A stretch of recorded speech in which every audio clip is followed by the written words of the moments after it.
Considerações futuras não são garantias de desempenho.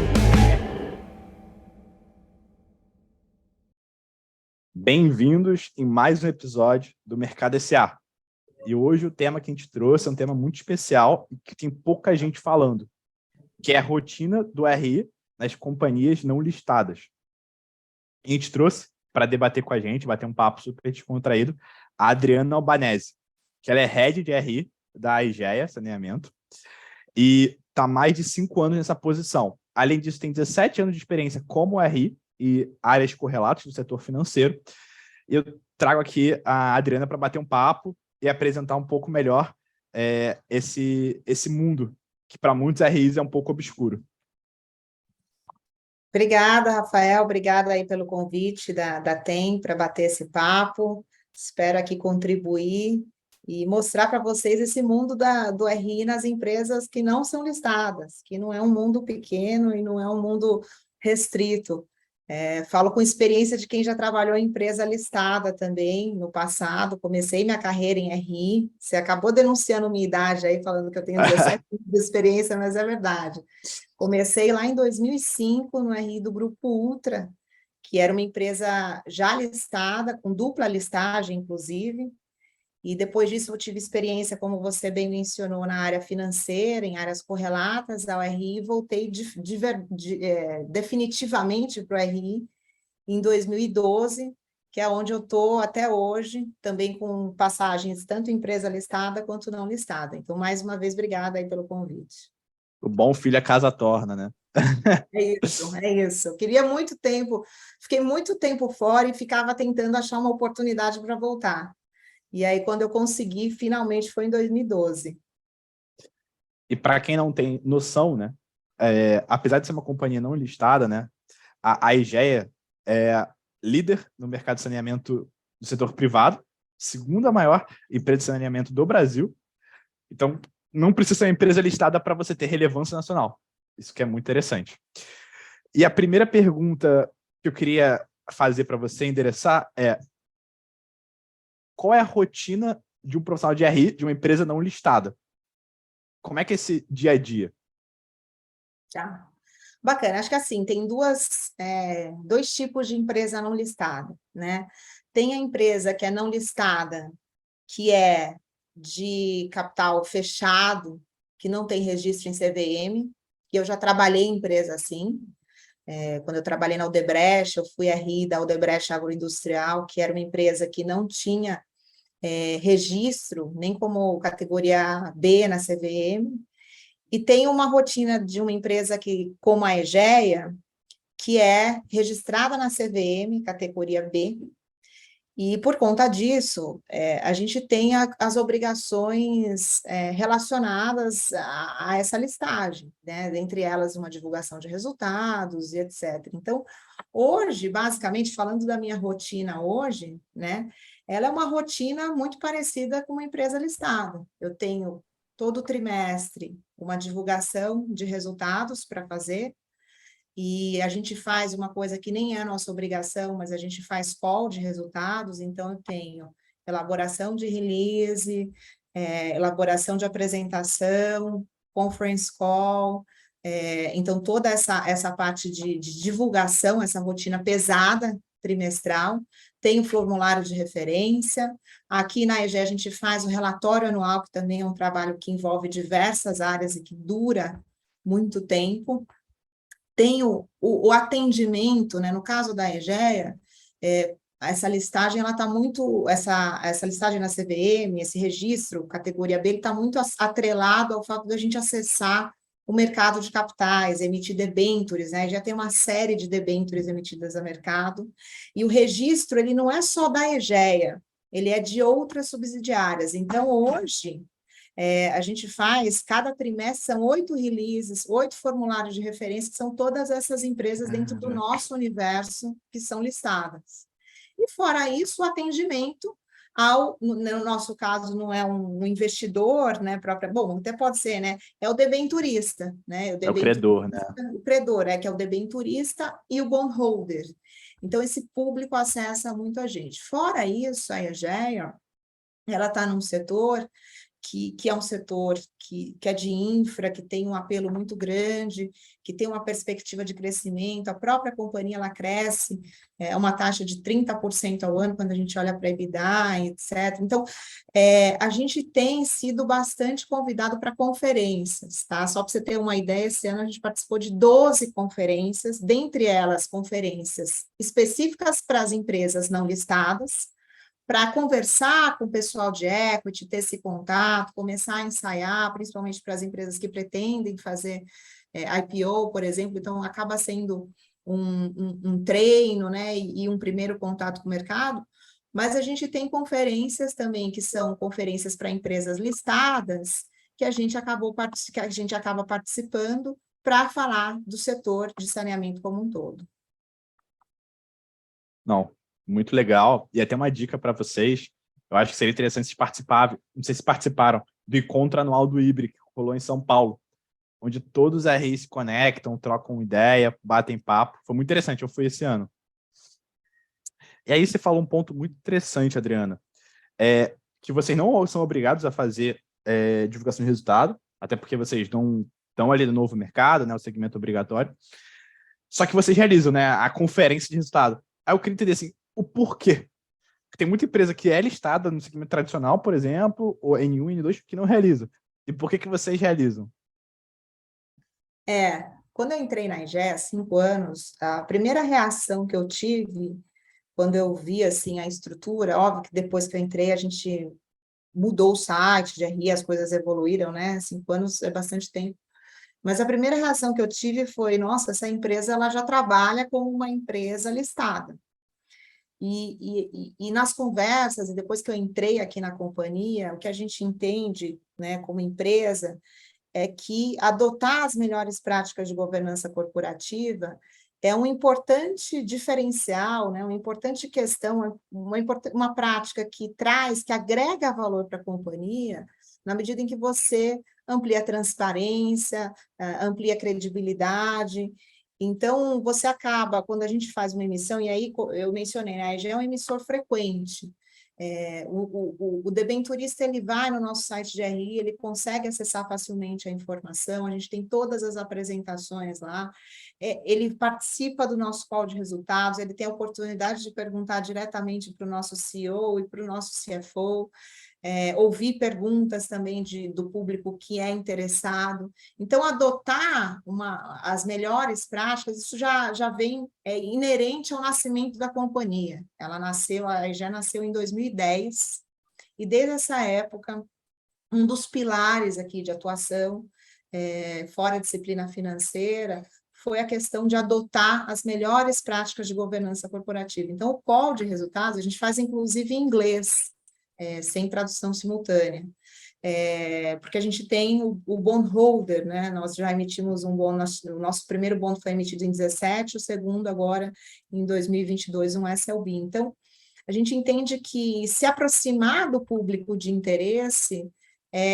melhorar a credibilidade, ampliar a transparência, reduzir custo de captação, dar mais celeridade no processo futuro de captação. E nesse respeito a gente tem sido bastante elogiado, assim, muitas pessoas entram no nosso site de RI, inclusive, e perguntam qual o ticker para investir na empresa, eu quero comprar ação e etc., porque a pessoa realmente ela acredita que é uma empresa listada, e o nosso foco é esse, a gente busca trabalhar como se nós fôssemos listados. Então, adotar as melhores práticas que as empresas listadas têm, visando aumentar cada vez mais a transparência e a credibilidade com o mercado. Não, que legal. Eu tenho certeza que isso está fazendo diferença na captação da EGEA hoje. Levantar a capital está cada vez mais disputado, ainda mais no cenário complicado como a gente está vivendo. Então, tenho certeza que essa transparência ajuda na captação de vocês. Inclusive, até uma curiosidade, não sei se você sabe, mas o meu avô emitiu a primeira debênture do Brasil. Olha que louco isso. Olha só. Meu avô. Que bacana! Toda a minha família, parte de mãe, é da área jurídica. Meu avô, por isso até que eu entrei nesse negócio. E meu avô emitiu a primeira debênture do Brasil. Faz alguns anos já. E eu queria que você explicasse um pouco, porque assim, nem toda empresa da categoria B tem uma área específica para RI. Tem empresa que visa o CFO assume essa cadeira, alguém de FP&A, enfim. Por que você acha que é tão importante um RI numa companhia não listada? E se toda empresa de categoria B deveria ter um RI para você? Tá. Eu acho que assim, traz muito valor, né? O executivo que está envolvido em diferentes frentes de atuação, ele acaba tendo uma concorrência grande dos assuntos, e assim, o profissional de RI, acho que até por isso que eu me apaixonei pela área de RI, logo que eu entrei como estagiária lá em 2005, Estagiário. no Grupo Ultra. Ele tem uma característica que, obviamente, a gente tem um domínio financeiro e dos números, eu estou na diretoria financeira, inclusive aqui na IGE, sempre estive dentro da diretoria financeira, nas minhas outras passagens de RI também, mas ele tem uma característica de comunicação, né, de tradução de, muitas vezes, temas que são internos e diferentes, muitas vezes nem são tão relacionados, mas de traduzir isso de uma forma que o mercado entende. Então, eu acho que é uma competência que não é todo profissional que é da área financeira tem, né? Muitas vezes eu vejo que quem faz planejamento faz RI, ou quem faz tesouraria faz RI, mas eu entendo que existe um perfil de quem é RI, que muitas vezes esses profissionais eles não têm esse perfil de comunicação, no fim do dia existe uma questão visual de como comunicar melhor, como fazer o fluxo de informação, e como eu mesmo mencionei, né, muitas vezes eu respondo questões. Aqui, por exemplo, na EGE, às vezes um debenturista, um bondholder, pode me perguntar especificamente sobre como se forma, como é o crescimento do EBITDA, alguma coisa muito financeira específica, uma provisão específica, alguma coisa financeira, mas, ao mesmo tempo, essa pessoa pode me perguntar, Adriana, qual é a profundidade média de um poço Caraca. de captação de água, que é o tipo de pergunta que eu já recebi, ou como que a companhia gerencia o risco ambiental, a resiliência hídrica. Então, são tantos temas que o investidor está olhando que, muitas vezes, esse profissional, ele pode não ter não que eu tenha o domínio, tá, gente? Eu vou atrás das pessoas aqui na empresa, mas é um trabalho de organizar a informação, né, e de reunir essa informação e comunicar da melhor forma possível, que tem que ser pensado. Tanto que, quando eu entrei na Odebrecht, quando a gente criou essa área de RI lá na Odebrecht Agroindustrial, que era uma empresa não listada, não registrada em CVM, o foco foi organizar as informações que iam para os próprios acionistas da empresa, porque o acionista às vezes ligava, a Odebrecht era acionista, mas tinha outros fundos que eram acionistas, e às vezes esse fundo ligava para o controller e pedia uma informação, e o controller mandava. Aí ligava para o tesoureiro e pedia uma informação, o tesoureiro mandava. E são visões diferentes, a gente trabalha em empresa, sabe, tem uma visão contábil, visão gerencial, visão X, visão não sei o quê. Então, assim, eu acho que o RI, ele faz um trabalho de padronizar essa comunicação, que é importante, e olhar para fora e ver como as outras empresas publicam e trazer para dentro de casa, que agrega valor no fim do dia. Então, eu tenho sido uma profissional focada em RI, já faz muitos anos que eu estou focada nisso. Confesso que agora, faz um ano, na EGE, a gente começou a olhar para a ESG com mais foco, então também estou coordenando o comitê ESG aqui da companhia, mas no fim do dia é um assunto que está estritamente relacionado, né? Os temas ESG, eles vêm também muito nessa ânsia dos investidores em pedirem essas informações, em precisarem comunicar, em precisarem entender. Então, eu acho que agrega muito valor para a companhia ter um profissional e uma área dedicada para também fazer esse atendimento rápido, personalizado, para entender o que o outro está reportando e como eu vou reportar, para saber comparar, para dar um driver para o cara modelar O guidance, né? o guidance, exatamente. Então, assim, ajudar na modelagem, ajudar a construir, ajudar a explicar o setor. Então, eu acho que o profissional de RI, ele tem essa competência, né? esse rol de competências, que muitas vezes outros profissionais da área financeira não têm, estão super concorridos com outras atividades de captação ou de planejamento, outras rotinas que também acabam sendo bastante extensas e demandando muito tempo, Não é o e foco, acaba né? que fica exatamente. Então, eu acho que o foco é o que eu te disse. A gente, quando eu vou para um roadshow, ou quando eu vou fazer uma captação de debenture, quando eu vou numa conferência, eu vejo que o mercado gosta muito de ter um time de RI dedicado, porque no fim do dia ele não vai conseguir falar com o CEO e com o CFO cada dúvida que ele tiver.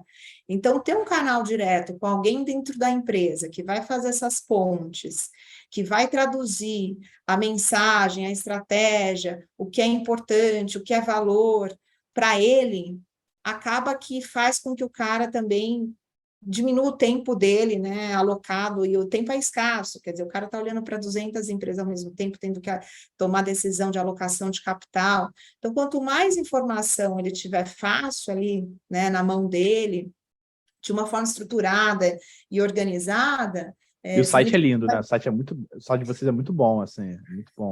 Então, eu acho que é isso, né? Tem que ser bom, tem que ter informação relevante, tem que ser transparente, para poupar o tempo, para fazer com que esse público tenha essa informação de maneira tempestiva e consiga tomar decisões da melhor forma possível. Não, e eu vou até contar uma história pessoal, tá, Adriana? Alguns anos atrás, eu investi numa debênture, tá pagando taxas altíssimas na época. Não conheci, não trabalhava no mercado financeiro, não fazia nada em relação a isso. Passou um tempo, né? A debênture estava pagando super taxas, passou um tempo, veio a crise, tomei um default na dívida.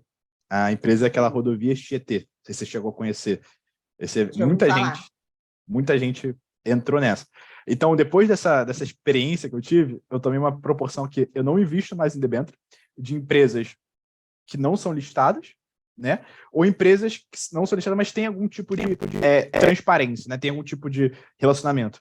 Então, eu acho que isso que vocês fazem é essencial. Porque eu, por exemplo, estaria disposto a investir no papel da EGE, mas se fosse uma empresa não listada, que não tivesse esse tipo de transparência, eu provavelmente fugiria e vocês provavelmente teriam que pagar uma taxa maior nesse crédito para conseguir levantar esse capital.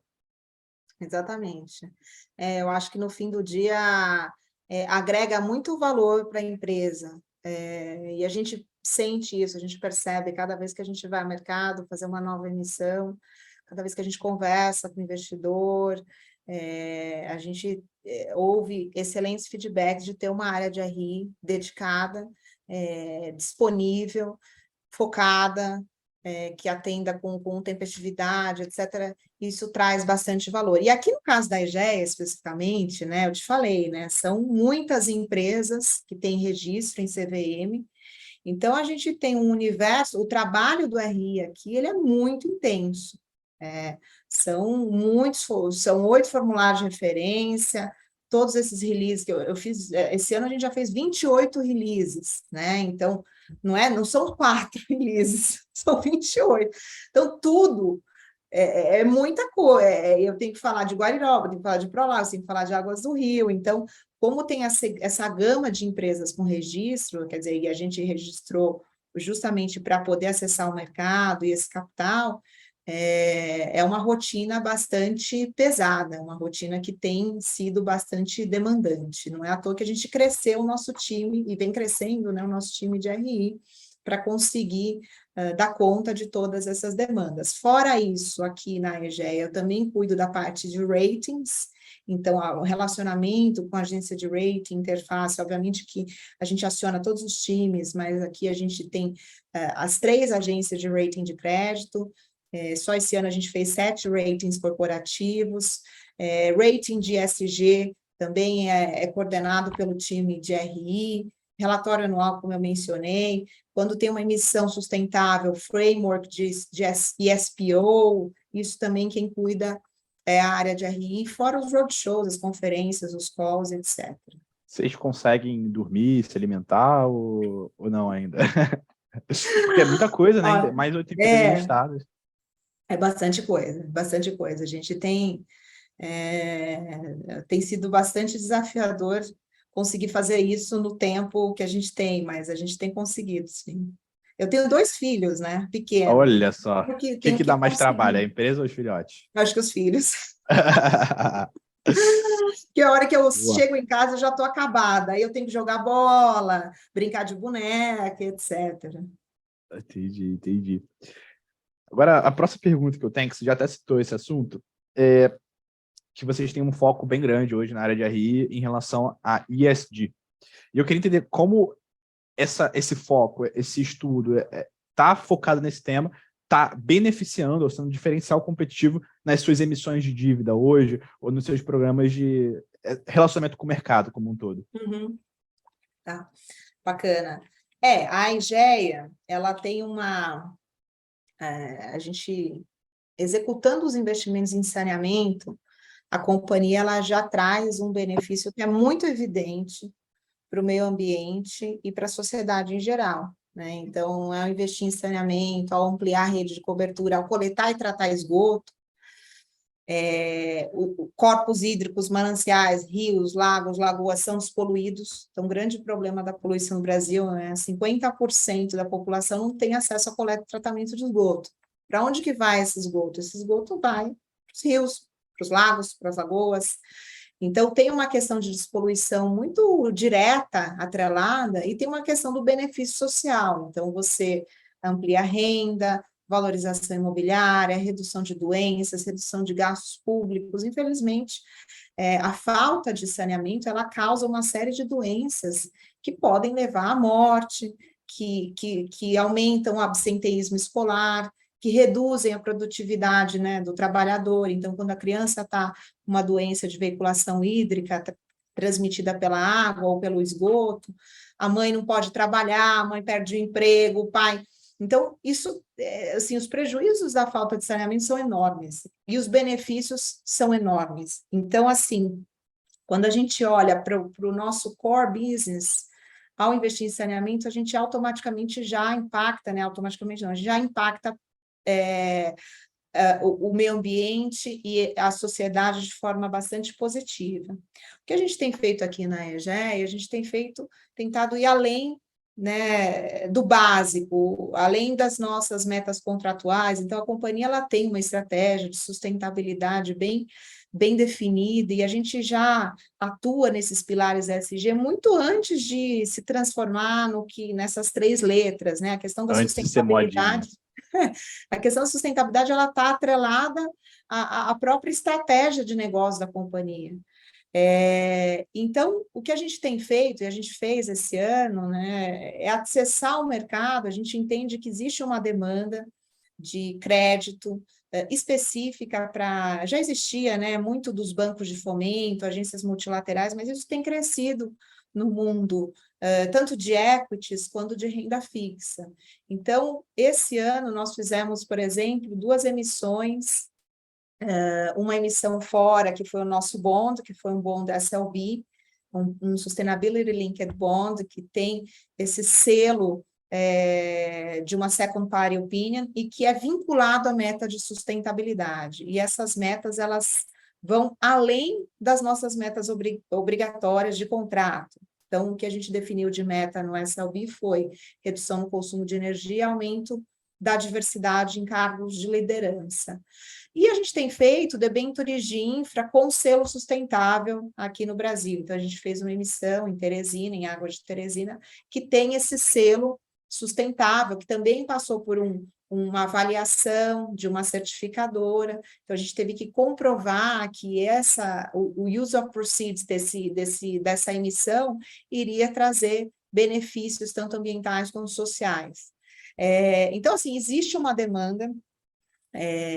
No bond, por exemplo, a gente emitiu numa janela de mercado que foi desafiadora. Acho que, enfim, esse ano foi a última emissão de uma empresa brasileira, mas a demanda, obviamente, ela veio de fundos dedicados em ESG, quando a gente olha para o SLB, né? Então, fundos dedicados em ESG acabaram entrando no nosso papel, acabaram entrando na nossa base de bondholders por conta desse selo. E a mesma forma a Águas de Teresina. Então, é um mercado que a gente, enfim, a gente entende o tamanho dele, entende que essa jornada, e a gente fala que a jornada ESG, a gente tem bastante coisa para fazer dentro da empresa, né? Mas a gente tem conseguido acessar esses investidores, esses credores, né, que têm esses requerimentos. E mais recentemente a gente passou por um escrutínio aí da Sustainalytics, através de um rating ESG, e a EGELA ficou em primeiro lugar mundial entre os pares de saneamento. Então, a área de RI, ela tem trazido essas demandas de fora, externas,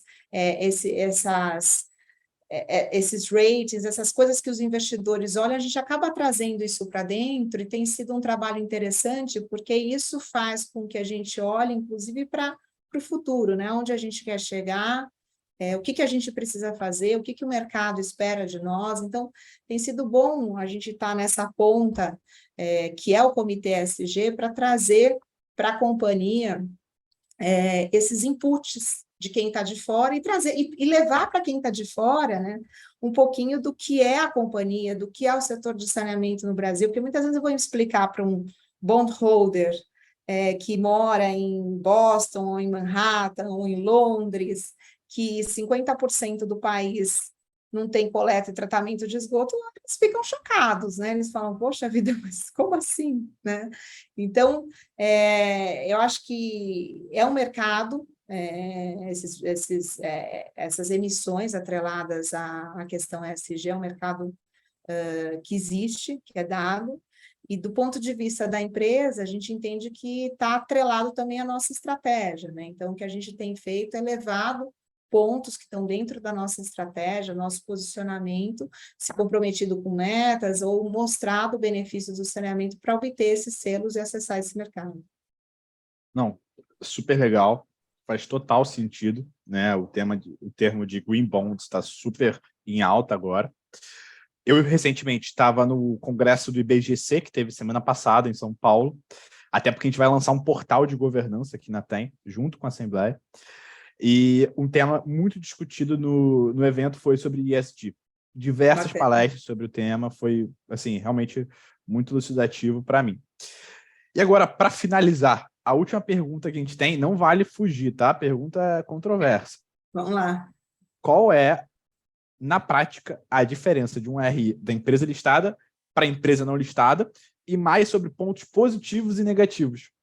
Então, o que tem de positivo em trabalhar na empresa não listada? O que tem de negativo? E esse bate-bola. Na prática, eu vejo poucas diferenças. Eu já trabalhei em empresa listada Novo Mercado, né? O que eu vejo é que quando você é listado, existe o credor, ele está muito preocupado com o pagamento, capacidade de pagamento da dívida e do principal. O acionista, de fato, né, quando você se torna acionista e investe seu capital numa empresa, você está preocupado em valorizar, em apreciar o seu capital, né? A maioria das vezes é isso. Então, esse foco, né, essa diferença no olhar faz com que, muitas vezes, o credor está olhando para coisas e o investidor de equity está olhando para outras coisas. Então, vou dar um exemplo. Eu lembro quando eu trabalhava em empresa listada, uma preocupação muito grande era conciliar fluxo de caixa, geração de caixa. Então, tinha um escrutínio grande nesses pontos, né? Agora, menos nisso e mais em outras coisas. Então, acaba que muda um pouco o que o investidor requer do RI, né? No fim do dia é isso. Acho que você acaba dando foco mais para algumas coisas, e acho que também depende muito do setor, né?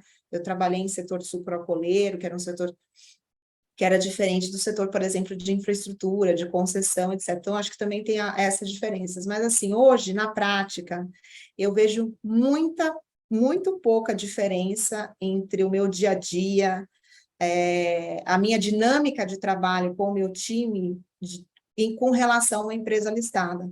Pelo contrário, se for uma empresa listada com pouca liquidez, talvez as atividades de RI elas sejam menos intensas do que o nosso caso, né? Eu te disse, só esse ano foram 12 conferências que a gente foi no Brasil e no exterior, e a gente acabou negando algumas, porque tinha conferência em época de earning season que não dava tempo. Então, assim, eu vejo pouca diferença no dia a dia, eu vejo diferença, talvez, no foco do que cada um olha, uma coisa é o investidor, outra coisa é o credor, até porque os interesses não são os mesmos, muitas vezes um quer crescimento, enquanto o outro quer um pouco mais de estabilidade, etc. Então, tem um pouco de diferença na forma como olha a empresa. Então, eu acho que esse é o grande ponto. Agora, de ponto positivo no fim do dia, né, assim, eu não vou dizer positivo, mas tem uma coisa que eu não sofro com o preço da ação na tela. Que é uma coisa que o RI acaba sofrendo, né? Sai uma notícia, aí a ação... Então, assim, querendo ou não, tem esse lado, que é um lado que não é uma coisa que me tira o sono, ter uma ação que oscila, e muitas vezes a oscilação não é com relação à questão do desempenho, às vezes é com relação ao mercado. Ruído, né? Exato, ruído, exatamente. Então, mas assim, também temos todas as obrigações com o CVM, né? Então, eu tenho que arquivar o fato relevante, eu tenho que, falei para você do formulário de referência, cumprir a regulação. Então, o que eu talvez não tenha hoje é noites de sono mal dormidas por conta de preço de ação interno. Não, que legal, que legal. E não tem acionista te ligando para perguntar sobre dividendo, né? Já está acordado ali quanto vai ser o pagamento da dívida. Também, Não, exatamente. Muito legal. Acho que, assim, está desmistificando um pouco esse mito que o pessoal tem sobre RI, empresas não listadas. Gostei muito do nosso papo. A Adriana, para quem não conhece, tem uma super energia, tá? A primeira vez que eu falei com ela aqui. Adorei te conhecer, Adriana, de coração mesmo. Super para cima. E eu queria que você deixasse um recado, porque eu sei que você está com vaga aberta, está com um monte de coisa aí. Para quem está ouvindo a gente, tem uma audiência hoje super qualificada de RIs. Então, deixa um recado para eles, se alguém quiser bater um papo contigo, como é que faz? Bom, a gente, enfim, o meu time de RI e eu, dá para me encontrar tanto pelo LinkedIn, quanto pelo site de RI da EGEA, que é o nosso canal específico de relações com investidores. Sou super apaixonada por RI. Como eu disse, comecei minha carreira em RI, depois fiquei tentando voltar por diversas vezes, até que eu consegui em 2012, depois de quase 7 anos em outras áreas. E, assim, acho que o recado principal não acho que... O que a gente tem que ver sempre, né? A gente às vezes fica preso a nomes, rótulos, títulos, e nem sempre aquilo é uma garantia de que você vai ter mais ou menos trabalho, mais ou menos exposição, mais ou menos interação. Então, eu acho que o mercado de RI para a empresa que não é listada é um mercado que existe e que não pode ser ignorado. Eu sei que às vezes a gente, como profissional, fica meio receoso, mas será, né? Se é uma empresa que vem a mercado, que emite dívida, que tem acessado o mercado de capitais, tanto nacional quanto internacional, pode ter certeza que você vai ter uma rotina bastante movimentada, que trabalho, com certeza, não vai faltar. E o bom é que, assim, o que eu vejo, né, o C-Level, ele reconhece essa capacidade do RI de se comunicar, de trazer outros temas para a pauta, então, de ser um profissional que trabalha na área financeira, mas que tem outras competências que complementam. Então, eu acho que acaba que a área é um indutor da própria empresa, de trazer cultura de companhia aberta, de trazer fortalecimento de transparência e da própria governança corporativa. Muito importante. E obrigada pelo elogio, também adorei te conhecer. Ah, que bom, que bom. Mais uma parceira que a gente conhece aí do mercado de capitais. Pessoal, agradecer aí pela audiência, agradecer também o IBRE, que é nosso parceiro, Instituto Brasileiro de Relações com Investidores, por estar apoiando o projeto junto com a gente.